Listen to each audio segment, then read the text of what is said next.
Hello, everybody. Welcome back to another Breakthrough Real Estate Investing podcast.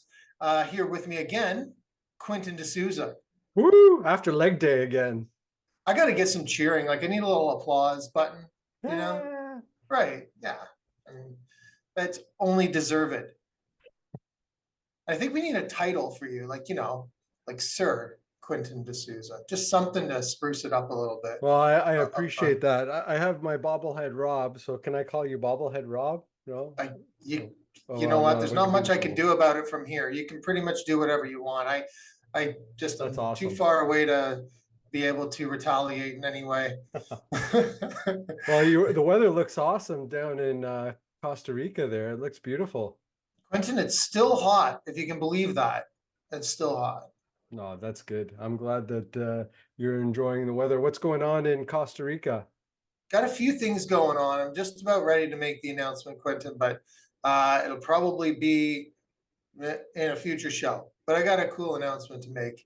But other than that, just carrying on. We've got, I would like to say though, I know that there's lots of people that are interested in Costa Rica, and even if you're not prepared to buy, I love talking about this stuff and everything that I've learned down here. So if you're interested in just learning the process of buying here, give me a call. Like, reach out, talk to me, because I'm sure there's more than a few people that are interested in that kind of thing, and I don't mind. It's not like you're wasting my time, so don't feel that way if you're interested in learning. Well, I look forward to hearing your project. I'm still reeling from the T3, or sorry, the Bear Oh Trust man. fiasco with the CRA at the end of the month. They pulled the wool out of over everybody's eyes and pulled the rug out under us and said that we didn't have to complete those Bear Trust um, forms. So it was a real back and forth there for the getting those T3s done. We actually spent tens of thousands of dollars to because we have I think 25 corps or something like that. So it was Yeah, a I know. real pain. Yeah. But the other thing that people probably have kind of forgotten about is the underutilized housing tax form too. That one, for the most part, most people won't have to complete that this year as compared to what happened last year. That's another piece of paperwork that kind of got thrown in and then reneged and then changed. So a lot of people wouldn't have to complete that the UHT again. So that's the Canadian one. I'm Didn't not make talking them about the enough Toronto money. one. Not like this T3 thing. But Quentin, like in true Canadian government fashion, I'm sure they're taking responsibility for this, and Oh yeah, no, they're the CRA. They would never do that. oh, Accountability? I don't know. Listen, I don't want to get an audit, so let's not oh, let's not please. complain so much. The other thing that I've been looking at recently is the amount of job and employment that is being directed by the public sector versus the private sector. I've got this great graph, and we'll include it in the from Stats Canada, showing where the public sector has grown over the last 3 months. We're talking about like 90,000 jobs, whereas the private sector and self-employed have decreased, thousands. And, when it comes to, affecting even unemployment rates, we're saying what we're seeing that the public sector is actually increasing or perhaps artificially increasing employment, reducing unemployment, but the unemployment rate is still rising. And I had this other graph too that I'm going to share tonight around the different prime ministers. And our current one has basically hired the most amount of public sector workers in the last 50 years, to right? So implement the to implement the T3 form they need to could be, I don't know, but that's really affecting the numbers, GDP, a lot of different factors. So it's kind of crazy. All But right. anyways, Well, I don't want to go down that I'm rabbit hole. gonna implore everybody next year to try and help stop the madness. We'll see how that goes. Yeah, it's kind of crazy. And But I'm also preparing for that meeting tonight. So we've oh got yeah, what's that another. meeting? What is that? What's that all about? So we got a Durham REI meeting. One of the things I'm going to actually talk about is like I've talked to thousands of real estate investors, and some of the most successful investors I know. I'm going to talk about the 5 stages of success, and how to continue to generate that success through your real estate business. So I'm going to talk a little bit more about that at the meeting. But I'll give you, I'll cover the first 3 here, if you don't Okay, mind, and then sure. we'll close the loop next episode. How's that? So, like, first of all, when you first start out, you get inspired by other people. You see other people succeeding right there. You get that sort of inspiration. Maybe it's social media, maybe it's friends, and they're doing really well. And then that's stage 1, it's inspiration. Stage 2 is it's harder than it looks. So all of a sudden you're like, wow, I got to learn this stuff. I gotta start, buying things. And Right. You got to like take the action step. That's probably part of yeah, that one there part too, of, right? It's yes, that's right. Yeah. So they'll buy something and they'll, make mistakes and fail forward. But then stage 3 happens, which is like despair. They get to this point where, man, the landlord tenant board or the CRA or the, the roof banks, or the the roof, foundation. tenant issues. And Yeah. then they get to the point and then they get to that despair. And either they move on to stage 4 or they go back to stage 1. And that's like the shiny object syndrome. Then they'll go find something else. So I'm Okay. going to talk about that the next one, stage 4, and All how they right. can get to it. I remember this very distinctly when I started out. And when I got to the despair stage, you know what I did? I called you, actually. I remember that very specifically.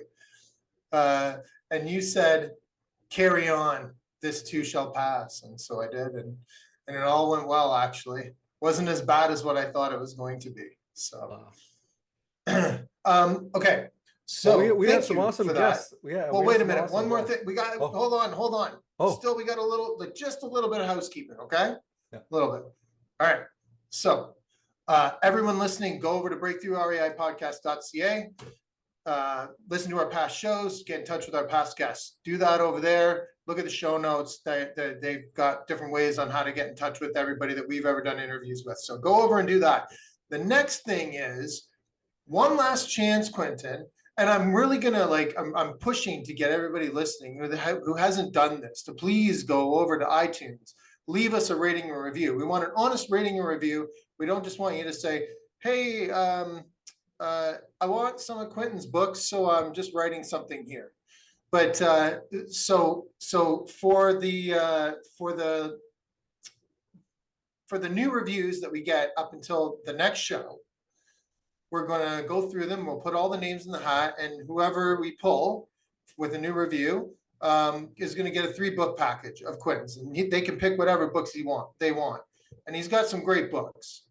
And even if you know everything about real estate investing, I don't know why you'd be listening to the show, but let's say you know everything and you're like, oh, I don't need those books. They're great gifts for people that you know that are just starting out as well. So just help us out. We're trying to get some more traction here on the show, and it would really be appreciated. Oh, thanks for doing Quentin, that, Rob. you want to That's say great. give the people a little heartfelt Leave a review, please. it's very heartfelt. Okay, absolutely. And that's it. That's all I have to say now. I just needed to get that stuff in there. Oh, But we do have some great guests, as Quentin was just about to say. We've got Matt and Laura Hawkins, and they are buy and hold investors who've been at it for 20 years. And today they're going to share strategies for continuing growth, like Quentin was talking about, with student rentals, duplexes, triplexes, and garden suites. So welcome, guys. All right. Thanks for having us. So Matt and Lori are serial entrepreneurs who started Laura. in. Oh, Laura. Close. You're so close, Quentin. Oh, sorry. Matt and Laura my wife is Laura too. I should know this. Matt and Laura are serial entrepreneurs who started investing in real estate in 2004 at the age of 19. They own a thriving construction company in Stouffville called Hawkins Contracting. They love digging into the numbers, are skilled in managing large renovations. Recently, they have settled into a pattern of purchasing tired bungalows for duplex, triplex conversions, sometimes with garage conversions to garden suites and larger student rentals. Matt and Lori self-manage almost all of their properties and love to connect with other investors and talk all things real estate. Matt and Lori have 3 young kids, love to stay active and to be outdoors and mountain bike at any chance they can get. Thank you. Well, we like to start off, of course, by asking the question about how you got started in real estate investing. And this is impressive. You guys were 19, well, I don't know if you guys the exact same age?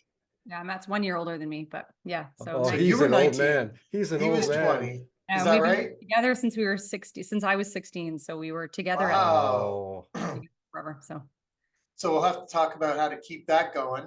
But also, you started at 19 years old. So, and like you said, you've been at it for 20 years. So how would you get started at such a young age? I can't take too much credit myself. My parents kind of pushed me into it a little bit. When I graduated high school, I wanted to be an auto mechanic. So I started an auto mechanic apprenticeship. You don't really need to go to school all that much in the apprenticeship. You just go to school for 3 2-month blocks. So you get to work a lot, and I was making what I thought was quite a bit of money for 18-year-old and 19-year-old back then, working at a car dealership. And I had a souped up Volkswagen Jetta that was lowered, and every paycheck I got, I'd spend money on upgrading the turbo or buying coilover suspension, stuff like that. And my mom kind of got fed up and said, if you're going to keep wasting your money on stuff like that, you got to start paying rent to live here. So she gave me a bit of a kick in the ass. And then shortly after that, a cottage came up for sale across the lake from my parents' cottage on Stony Lake in the Kawarthas. And it was a very basic cottage. It was probably 50 or 60 years old, never really been renovated, but it was in a nice bay and good location on a good lake. So we discussed buying it together as partners, and we did a small reno to it and rented it out on, they didn't have Airbnb back then, I don't think. At least we didn't use it. If they did, we used VRBO, but most of it was just word of mouth. So we rented it out really just like 4 or 5 months of the year because it wasn't winterized, but we did that for a couple of summers and it was okay. It would cash flow well in the summer. It would lose money the rest of the year. Overall, it kind of broke even. It kind of put a damper on my 19 and 20-year-old summers up at the cottage because we'd do everything ourselves. Like when we were up at the cottage, we'd go over and cut the grass and we'd clean it, get ready for the next guests. And it took a fair bit of maintenance because it was an old property. We had septic issues on the regular, stuff Right. like so. It's like obligation. Yeah, Yes. yeah, and kind of When you're 20 obligation years at old, the the worst time, like when you've got your buddies up at the cottage and you're 20 years old and you've been drinking beers all day, and the last thing you want to do is go and deal with a septic issue. But it was a good introduction to real estate, but I didn't really love the short-term rental model. And one of my friends had a student rental in Waterloo that seemed like a better investment to me than the short-term rental that we had. So we sold the short-term rental, and I wanted to get into student rentals. My parents weren't super supportive, I don't think, of the student rental idea back then. I think they'd heard what a lot of people kind of have, the stigma of student rentals. They're going to trash your place. They're going to be difficult to deal with. And so they sent me to talk to our family friend, Harry James. Have you guys ever met Harry James? I haven't, no. No. Harry James, we should try to get him to come to Yeah, you should Durham come see REI the Durham sometime. REI. He's awesome. Quentin, but back then he was my brother's hockey coach, and he was also my parents' financial advisor, but he's no longer a financial advisor. Most of his business now revolves around real estate and Coburg and Lakefield and Port Hope, like in around that area.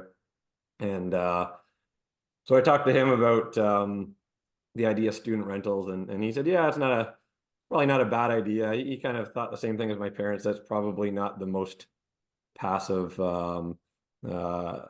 type of property you can buy, but he said, you're young, you got lots of energy, lots of time, give it a try with the student rentals. But he said, you're probably gonna want to get rid of the student rentals that you buy sooner than later and get into commercial rentals or something like that. That's a more passive investment. But we went ahead and bought one student rental, and then bought another one probably about every 2 years for the next several years. And a few years later, Harry James called me and said, oh, I gotta apologize. I gotta take back what I said about student rentals. My kids are all getting into university now. I see how expensive it is to get housing for the students, and I've bought a student rental for each of my kids to live in, and it seems like a decent investment thesis. And we That was good for Matt's ego. yeah, it was kind of cool for him to call me and suggest that maybe his first opinion wasn't right. And How many years later was this though? It's like 6 years later or something, and he Yeah, calls you.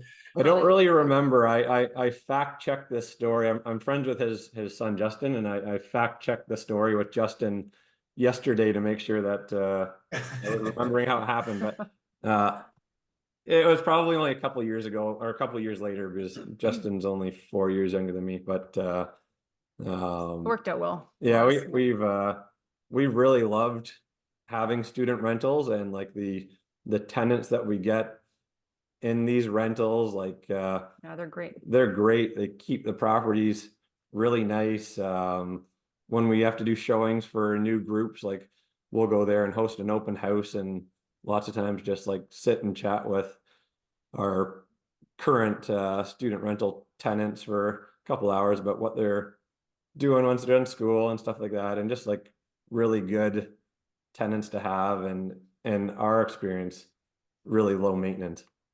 How many student rentals did you end up with? We ended up with 5 in Guelph, and then we just bought 2 in Peterborough. So we had the 5 in Guelph. We stopped buying there in 2017, and then just in Peterborough in the last couple months, we bought a couple there. But yeah, we have 5 in Guelph that we still hold on to. So I mean, you're still buying in the current market. So I'm assuming that the Peterborough student rental numbers are cash flow positive, Very. even with the interest rates the way they are, and all Yeah. of that.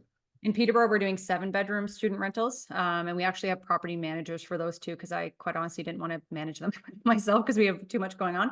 And it's still, it cash flows like a lot in Peterborough. So the student rental market has gone a bit crazy, and we don't expect that it will last forever, especially with the recent announcement from the government about international students. But honestly, I think it'll still be fantastic. It's been a solid strategy for us for like 20 years. So we like that space. I think sometimes people get like frustrated because they think that that there's no deals anywhere, there's no cash flow anywhere. But if you really work at underwriting and you see where the opportunities are, I think you both seem to gravitate to where the opportunities make the most sense. You know, if you like just high level, I mean, you don't have to share too much, but like what kind of cash flow would student rental throw off after everything? So because you have a property manager in place, and you probably, like, I know you're both, you have a contracting business, so it probably looks really nice. Like, yeah. but what is it after you've fixed it up and made it, you know, the way that you want it? What does it throw off each month? Yeah, our Guelph ones, I haven't run the numbers on those recently, but they would, depending on we've refinanced our ones in Guelph like 1 million times. So they just kind of are evergreen there. But in Peterborough, I think on paper, Matt would know better. Yeah, I think that we just finished 2 7-bedroom student rentals that we we bought tired bungalows in the north end of Peterborough, like closer to Trent, in the high 400,000 range for both of them, and spent about $150,000 renovating them, which is a fairly big reno. Like They're pretty nasty though. they were They're pretty gross, nasty, yeah. and now they're like pretty glamorous. High-end, like luxury, right, like really, really nice, yeah. One of them we had to do a whole brand new heating system, combi boiler, and ductless air conditioning and stuff. We probably could have done it on a tighter budget, but we don't really sell anything. We want to hold on to these for a long time, so we want to get everything done at the same time. And so now both of them are rented out for $6,300 a month. So $900 a bedroom times 7 bedrooms, and I think they'd cash flow about $2,000 a month each, as is, if we don't refi. We're planning on refiing, but we're also building garden suites on both of these properties. They're both corner lots, and we can add second driveways to both of the properties. And then we're building about 700 square foot, 2-bed, 1-bath garden suites on there. So if That'll we turn it up quite a bit. if we didn't refi even after that, they'd each cash flow like $4,000 and something a month, but We'd have, we'd so have much all money, kinds of yeah. money into them. So We're not gonna do that. it's probably going to be somewhat of a interesting refi student rental with garden suite, but we think we can get it done and keep 75% loan to value, or And still be cash yeah, flowing. might only end up being 65% loan to value. We're having a harder time getting mortgages these days, but even at that, they'll be cash cows as far as cash flow. Like they'll still cash flow probably $2,500 a month after the refi, if we do 65% loan to value and have And property. you got the garden suite too, yeah. Are you pulling out, how much of your capital do you think you're gonna pull out, like 80% of it or 50%? I think probably it's going to end up being like we'll pull out 35% and we'll get 65% loan to value. We have been getting 80% loan to value up until the last few months, and one thing that I didn't really realize, and I don't know that I can explain this perfectly well, but most of our properties we own in a holdco, and when we've been using National Bank Okay. mostly for Who've the been last amazing. year, who've been amazing, and the only way we found out about them was through Durham REI. They came and did a presentation there. Yeah, thanks, Quentin. And we had thought we hit the financing wall at about 10 properties, and now we have 15, and it's only because the National Bank has been able to get there. But when they are underwriting properties for us now, for some reason their policy is to not consider any rental income of the properties owned by the holdco. So we have to be able to service all of the debt, service all the mortgage payments or all the expenses of the properties we have in the holdco with our income, and like they'll give us 0 credit for the rent that we bring in from that. So the more properties we're getting in our holdco, the harder it is for us to get new properties. In the last 2 mortgages that we've done, we've only been able to get 65% loan to value. So they are reviewing their holdco policy from what I've been told, and we're hoping that they're going to update the policy to recognize that rental income in the holdco. It's kind of silly that they don't, but for now we're having to stick with 65% loan to value, or I think we're going to have to pivot a little bit if they don't update their policy, or potentially try a different bank. Maybe another bank will look at it differently. But when you have as many residential mortgages as we do, it gets harder and harder to get them. Yeah, can I just jump in for a sec, because I might be able to help you a little bit here, because yeah, like I've got multiple properties that are single like it would be called single family, but I used like a BMO to do a blanket across them as a commercial. And Yeah. that way it takes them out of the out of that fold and it allows you to, you know, maybe open up that room again with National. But also I've gone to the credit union, and funny enough, the same credit union is coming tonight, and I was able to blanket in across a number of properties and create a line of credit to be able to access equity. Not exactly the same, but it could open up some more doors for you on that side. So like I don't know if you've looked at that before or. We talked about a blanket mortgage before. But I think one of the challenges, and Matt does more of this stuff than I do, but I think one of the challenges we've had is that we grew so much in like 2 years. So each property was at a different stage with the refi and whatever, and we had trouble kind of lining it up.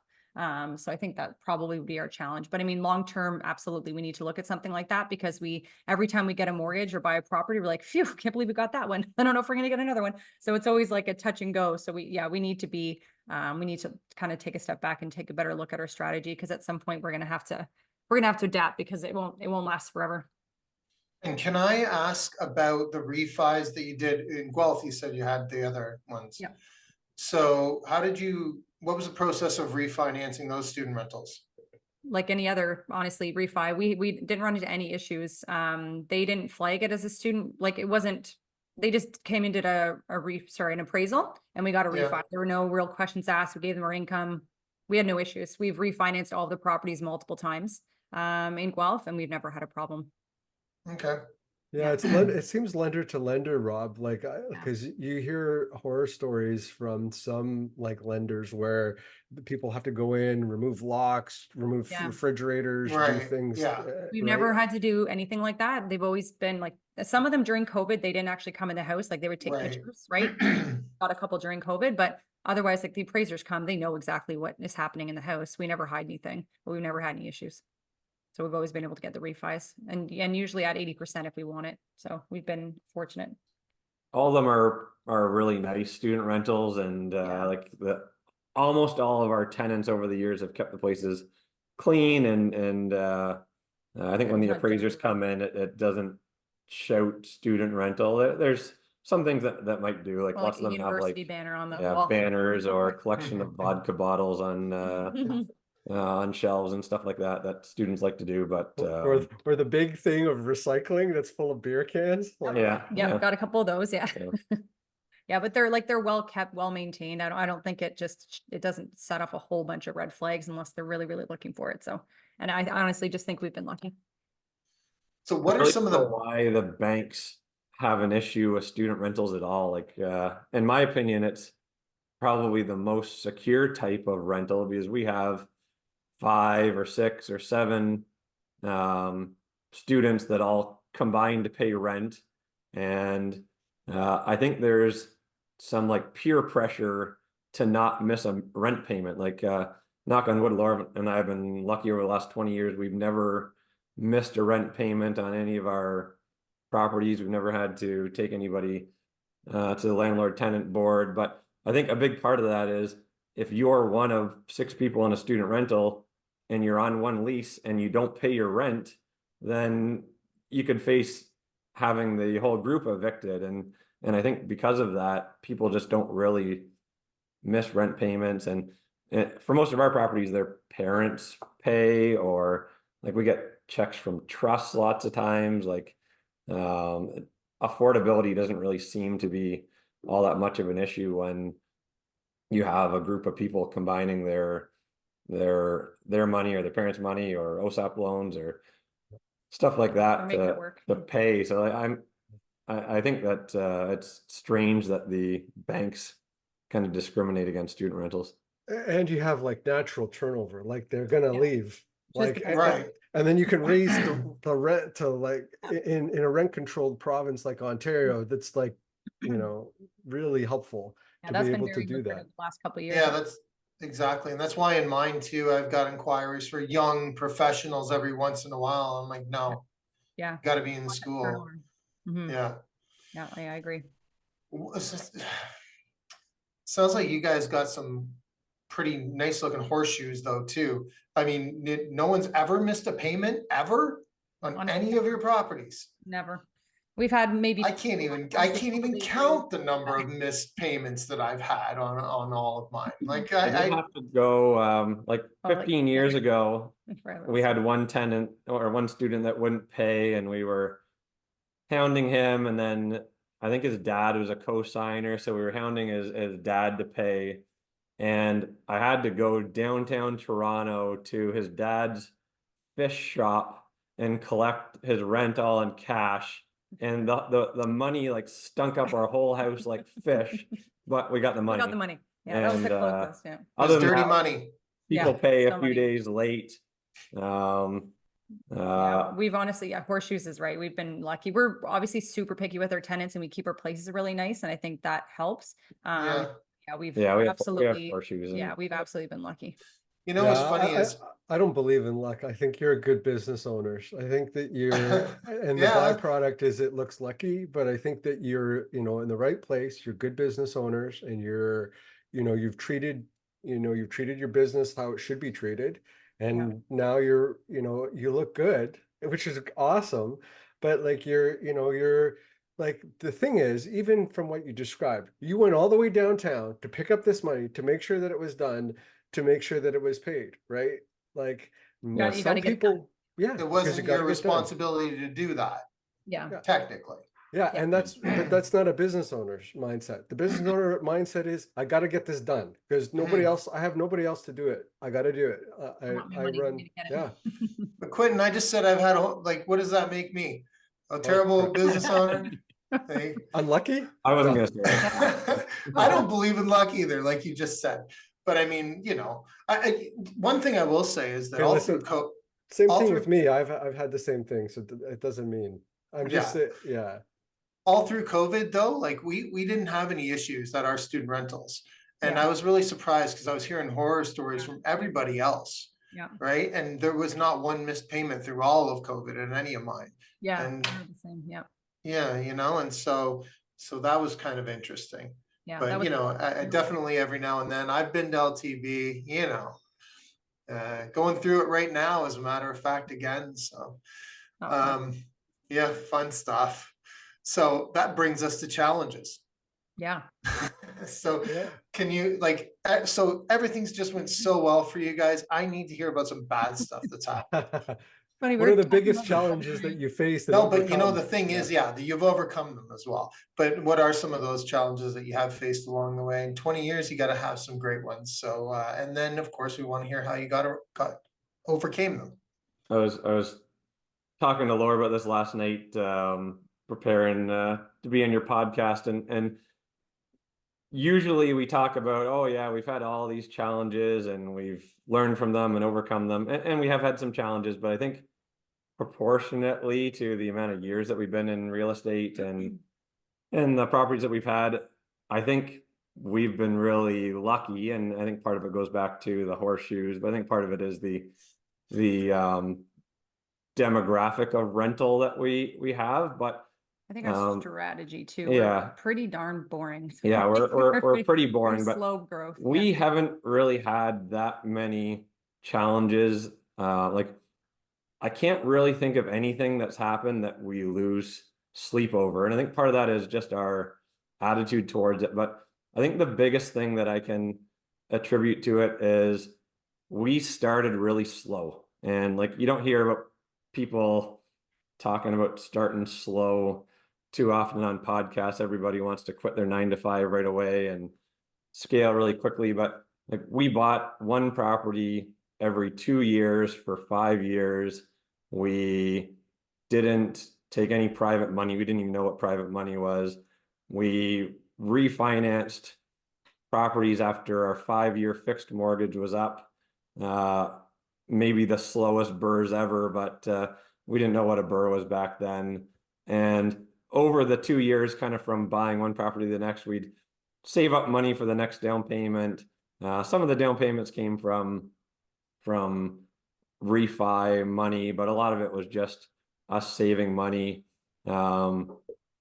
We did some of the renovations ourselves. We have a construction company, but it's not the type of construction company that renovates houses. We build parks and bridges and transformer stations and soccer fields. Like we have bulldozers and excavators and stuff like that. We don't have carpenters or electricians that work for us, but even without having a construction company, the first student rental, I went to Guelph every weekend of the summer with my friend Kevin, and we did the renovation on weekends ourselves to get it ready. But we are just boring investors, or at least we're less You know boring. what it's mindset is what I'm getting from you guys, because where, like, you know, you're saying the refis went relatively easy and that kind of thing, but when you're looking at putting all this stuff together, some other people who are, you know, looking at it from over here instead of where you're looking at it might see the challenge completely differently. Yeah. So I Yeah. think it's a matter of like perspective of what is seen as a challenge. Like possibly. we have had some issues, like we had a house catch on fire 2 years ago. Almost blew up. We've had multiple floods. We've Crummy had contractors. bad and- contractors that we've I had. think it's funny that those aren't the first thing that come to your mind as far as Well, I mean, challenges like, go, right? like, But they they're, happen. You We got can't prevent. insurance, the insurance paid for it. We got another contractor, but more recently we've been scaling faster, and that has brought on some challenges, mostly things that we probably shouldn't have got into because we didn't have enough control. But we just lost $130-something thousand on a GPLP deal that went bad, and all of the investors' money was lost. That was an Yeah, expensive learning that was an experience. expensive So we won't do that lesson again. on but due we- diligence. And who to trust and who not. Um, But We do some private lending, and we're in the process of doing a power of sale on a property that the borrower can't pay us back. So it's not all rainbows and butterflies over here, but I think if you can start slow and get some net worth behind you, get some cash flow behind you, and kind of build up some tolerance with small issues, then Mhm. the bigger issues just don't feel like that big of an issue, and you don't lose sleep over them, and you never get to the point of wanting to go back to phase one that Quentin was mentioning in the intro there, because you don't want to do this real estate thing anymore. Like I don't think the idea has ever crossed our mind to No. stop investing in real estate. No, and I think even when we lost that money, like that hurt for sure. But when you look at how much we've made versus how much we've lost, it's just kind of the cost of doing business, really. Like, and it was, yes, do we wish we didn't do it? Of course. But will we do it again? No. So it's a lesson, and what real estate has given us compared to what we've lost is like exponential. So it sucks. But like I said, we didn't lose sleep over it. It is what it is. It's a Nothing you can business Yeah. owner. No, I really like business own- that. That's a business owner mentality. It Yeah, is. like Yeah. it is, you Yeah. can't change it, just learn from it, right? That's right. You can't.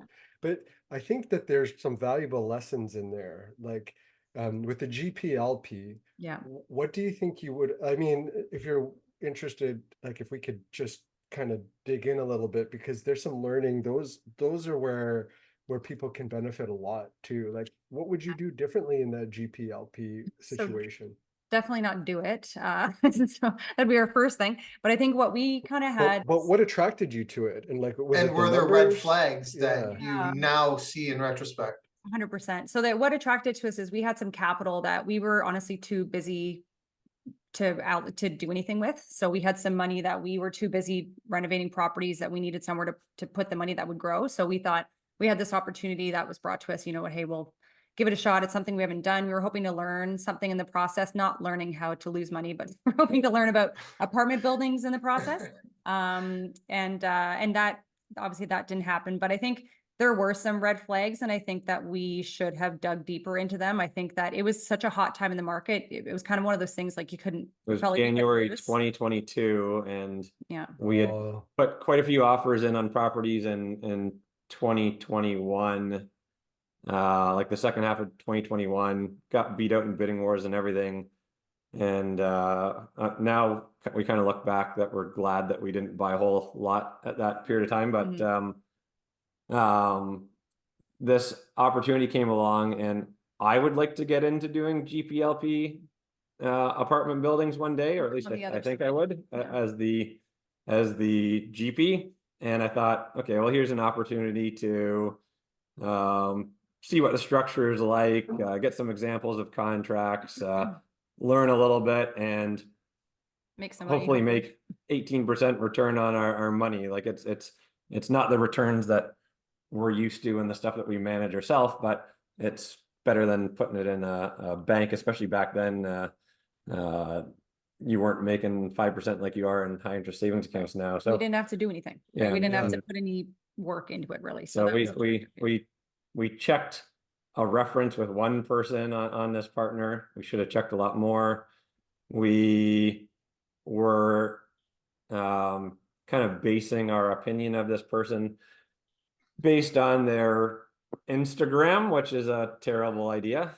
Don't do that. And I think it was a combination of an operator issue and market timing. Like, I don't think that Was there a conversion from like office to like there's a partial apartments? conversion from main floor commercial to adding main floor residential units. Oh, Yeah, it was a whole bunch of things went bad. Yeah. We could probably fill the whole podcast with it, Yeah. but we won't. But no, but I think I think I know who you're talking about. Unfortunately, this is a small business, right? So people Yes. and she's quite well known on the Instagram piece, right? Yeah, we don't want to say too much, but obviously No. didn't go the way we had anticipated. We learned a lot from it. And yeah, like I said, it's I will connect you with somebody else who's involved in that too, because I think that there's probably something you can. all of us have been talking, so I probably we'll chat. Yeah, after, we but- can bond over our battle Yeah. wounds. Okay. Well, no, but that's it's I guess one of the pieces behind that is that attempting more than what they have done in the past is, Yeah. you know, I Yeah, think that was one of the pieces that, you know, they're trying to do something that they have never done, Yeah. and they don't have a track record of doing that, right? Would be another one. On the private lending one, where do you think the learning kind of came from in that? I don't think there's really think it was a real ton to market, learn yeah. about it. I think it's going to end up perfectly fine. We're The first loan- position at like 70% loan to value. Yeah, we'll be fine. They've been paying their payments the whole time. They just can't pay the loan back. I don't think it's gonna be a sob story. I think it's gonna be fine. Yeah. It's just like an inconvenience more than anything. But this has been a good learning experience. I've never gone through this before. But we've done other private lending deals that have been absolutely textbook, picture perfect. We lend to that person all day, every day. This one's a different borrower, but anyways, So I what do honestly, you do in that situation? You extend it? I think typically you would want to extend, but we had some kind of inside scoop on what was going on with this investor and wanting to get our money back as soon as possible. could see the ship was sinking, basically. Yeah, we also have other plans for that money, so we don't really want to extend it. So we gave them a short extension, kind of not even a official extension, but we held off a little while on starting the power of sale process. And then after they Okay. weren't really dropping the price, like they were trying to sell it, but they weren't really dropping the price all that quickly. We said, okay, well, you obviously need some more motivation to do this, or else we're gonna take over and control the sale for you. And so we've started the power of sale process, and now we're partway through, and I think it's gonna end up selling like organically before we have to take over control of it, which is kind of best for everybody, I think. Yeah. But if it doesn't, we still are proceeding with the power of sale process. We're not just stopping it and Just we don't want to makes have to it restart again. Just a question. Is there anybody in a second position, and are there prom notes involved in? We have since learned that there are multiple of both. But No, there's nobody in sorry, second, but nobody in there second are prom unregistered- notes. Sorry, unregistered prom notes. Yeah. Unregistered prom notes? Yeah. Is this the? How does oh, that, how would that affect it though, Quentin? We can talk offline, Quentin. Yeah, Yeah, yeah, I think I know. Oh, yeah, this is so bad. Reconnecting is- But yeah, so the unregistered prom notes are screwed. Like, I don't Yeah. think they're, I think that And it the, doesn't you affect did, our position. no, it doesn't Mhm. affect your position, but you're smart because you've put yourself in a registered position with a lot of loan to value, like a lower loan to value. And that way, because you know, you're at 70%, but after everything is said and done, you could be at 85%. Yeah. You know, with all the costs and stuff, but and you'll 100%. still be okay, right? Yeah, exactly. And that's why we did it. Like I said, going back to what we started at the beginning, we're boring. So we try to keep things. This was doing private lending was something much riskier than we had done before, but we kind of did it with a lens of being pretty conservative, like low loan to values and Yeah, never second mortgage. never second mortgages, always registered first position, stuff like that. So we just kept it, we tried to keep it as safe as possible. In low value properties, like we've lent on a bunch of properties in Cornwall at like $150,000 purchase price. And this one isn't a huge mortgage either. Okay. Yeah. That's interesting. I mean, it's learning, right? This is It like is, you either you know, you win or you learn, right? That's Yeah. all. Yeah, exactly. Yeah, but I like we had that. some FOMO during the pandemic, seeing some of these people coming up from nothing, doing so many deals, scaling so quickly.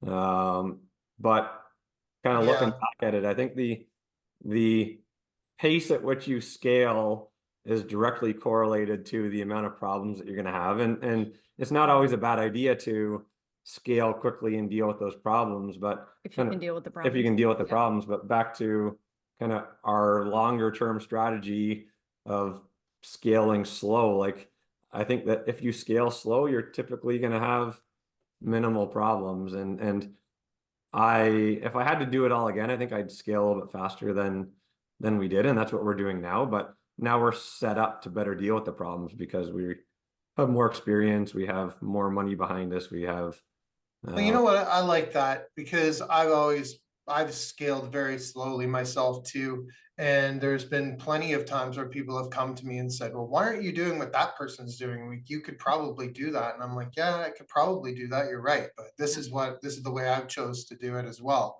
Exactly. Yeah. I remember when we had Russell Westcott, or anytime I've heard Russell Westcott talk about scaling and the way that he did it at the beginning, he was just like, that was wrong. You know, I bought as much as I possibly could, and I ended up with a bunch of crap that needed so much maintenance, and it just became a nightmare. So, you know, but that's not what sells programs. No. Like if I put it, yeah, and you know what, I'm not saying that I think that information is absolutely terrible when you go how to buy 100 properties in a year, you Mhm. know, but that's what people want to hear. Unfortunately, they don't want to hear how to buy 2 properties in 4 years with Matt and Laura. Yeah, exactly. You know? It wouldn't really sell. Yeah. But in we're not looking to do reality, that is the information that people really need, I Yeah. think. It's like the proper information. It's like everyone wants that magic bullet that's going to give them I want 100 properties. I'm going to get there in Yeah. 5 years. Yeah, I want to leave my Yeah. 9 to 5. That's the biggest one too, right? That people are Mhm. motivated to do that. And I think it's good to have those goals, but you have to do it the right way. Definitely. Otherwise, you're not. I think that's a different goal, right? Like it's not a number. It's not just a random number, No. right? It's a milestone. Yeah, It's a goal, like it's a life goal, right? and everybody's is different. Kind of Not everybody's is going to be the same. I mean, what you're doing now is you're also looking at garden suites and triplexes and things like that in order to, you know, to gain future value on the asset. So you're looking at the piece of property. Not only today can it cash flow, but what else can I do to increase the density, bring it to its highest and best use, and be able to make it work. Mhm. Have you built any garden suites? Are you thinking about it? What's your plans around that? Yeah, we have one garage conversion it was an existing building that we converted in Hamilton, that just finished a little while ago, and that went well. And then I'll let Matt talk about we have a bunch of properties that are perfect for garden suites. So we picked these ones in Peterborough to do first. So we're in the permitting process now, but Matt's been dealing with this so far. Yeah, we're expecting permits for 2 garden suites in Peterborough in the next week or 2. Hopefully, taking forever. Yeah, It's been months and it's months. and taken a months. while. One of them we had to get a minor variance, so that took a while, and then I think that I think Peterborough's still kind of learning the garden suite permitting process, and so things aren't perfectly clear, kind of what you have to submit, and the reviews seem to take quite a bit longer than getting a permit for a duplex or something like that. But overall, it'll be fine. Both of the properties are rented out as of May 1st, but we're gonna Like start the main house, yeah. the main houses are rented out as of May 1st, but because these are corner lots, we can just like fence off part of the backyard, and we're gonna have separate driveways into them. So we can build our garden suites with minimal disruption to the tenants. We're also in the planning stage of another garage conversion in Hamilton. We close on a property in Hamilton that we're gonna Next week. duplex the house and then convert the garage into a garden suite next week. But I wasn't completely sold on the garden suite strategy. Oh, sorry, Quentin, saying something. No, I was just wondering, how do you know when it's worth it to do it or not? That's what I was gonna say too. It's not just, hey, I've got a corner lot and I'm able to do it. Yeah. What makes it worth it? It's a capital intensive process, and you don't know whether or not what you're gonna get back in a refi. So it's a bit of a gamble because they're so new, right? But I think the main thing is, are you fairly confident that you can refi based on the updated value with the garden suite there? And I think that like the appraisers don't really have very many comps for Right. garden suites, but if they can comp it against a triplex, like in Peterborough, or you probably know better than I do, but like duplexes are, I don't know, somewhere in the mid 6s or maybe 700,000 for a really nice duplex, and triplexes are 750 to 950 kind of at the top end for a nice triplex. So if you can build a garden suite and have a duplex, and if you're happy with a $800,000 or $900,000 appraisal, I don't think it's all that hard to get that appraisal. Like in Hamilton, we refied our duplex plus garden suite there, and we got a $980,000 appraisal there that we were happy with. And I think we're going to end up probably like in the $900,000 range in Peterborough on the appraisals, but it's going to let us pull 80% of our construction costs of the garden suites out.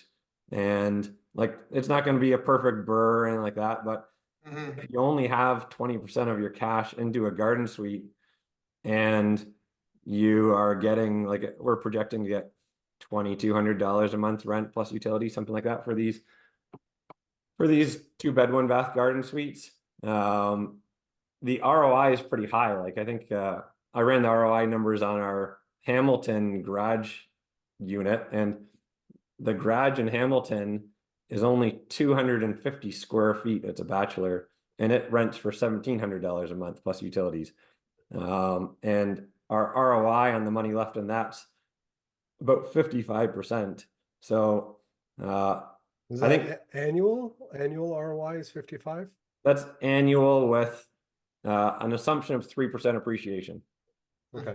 So it's not super easy to make 50-something% ROI elsewhere. Like you can do it if you can do some really good burrs, but we just like the fact that it's as of right. Like, you can build these garden suites. You're not buying a property gambling on whether you're going to be able to build the garden suite, or like in the bigger multifamily stuff. One thing that's stopped us from going into that is to us, it feels like you've got to gamble a little bit on how many units are you going to be able to turn over. So with garden suites, it's nice that you buy it knowing that you're going to be able to build a garden suite. And if you've done them in the past, you can be fairly certain of what your budget's going to be, kind of plus or minus 10 or 15% on contingency, something like that. But the ROI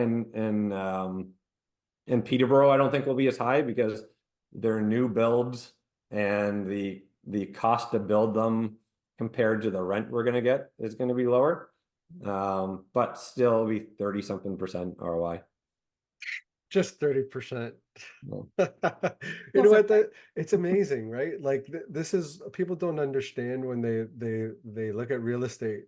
I mean, the only other places I see this happening is active businesses where you can achieve that type of return, and maybe if you gamble on crypto or something, Yeah. right? But this is, I mean, it's boring. Like you keep saying, it's boring. It works. You know, it's just, you know, when you look at the success rate of real estate as compared to other businesses, you know, real estate is like 85% successful, has a 85% success rate as compared to other businesses that go into foreclosure or go under, right? So it's such a great to hear when you, especially when you're using those KPIs like the ROI, you know, IRR, cash flow, all of those things. You know, you're really again treating it like a business. So that's, See, I will great. disagree with you there. I don't think this is boring whatsoever. Not whatsoever. Like I'm all in on this stuff. It excites me. And you know, it's not like you don't want to get emotionally carried away by going, yeah, I'm doing a garden suite no matter what. Yeah. But if you have that property and you have that potential and you can do it at any time and you just know that, you know, and you wait for the right time or whatever it is, But it's and boring you day can, to day. It's boring day to day. Like you're not well, like we'll agree just to like disagree. like an Airbnb, like you're always kind of working in it. Yeah, right? but that's Or not like, fun to me. I want fun. I want that. yeah. They're all fun to me. And I say, like, we say boring, but like we're the biggest real estate nerds ever. But boring is in like predictable, more or less predictable. Like if you're in real estate for long enough, you're like, it's a long-term game. There's no high stakes gambling is what you're saying. Like No, exactly. you're not Like, spinning the wheel and just waiting to see where it lands. Exactly. But I think yeah, you can get most I boring. would say stable do? rather than boring. yes, and stable's good. Yeah, and I was just gonna say we get really great tenants in these things too, and they're stable, like great, like AAA tenants, and that is really attractive to us too. We try to make like all the properties that we do are like top rents, top finishes, and we get top tenants. Like you kind of get what you get, right? So you like that demographic too. You like that. And when parents walk through, you know, they're thinking, yes, this is where I want my kid to live. They're not like, no way.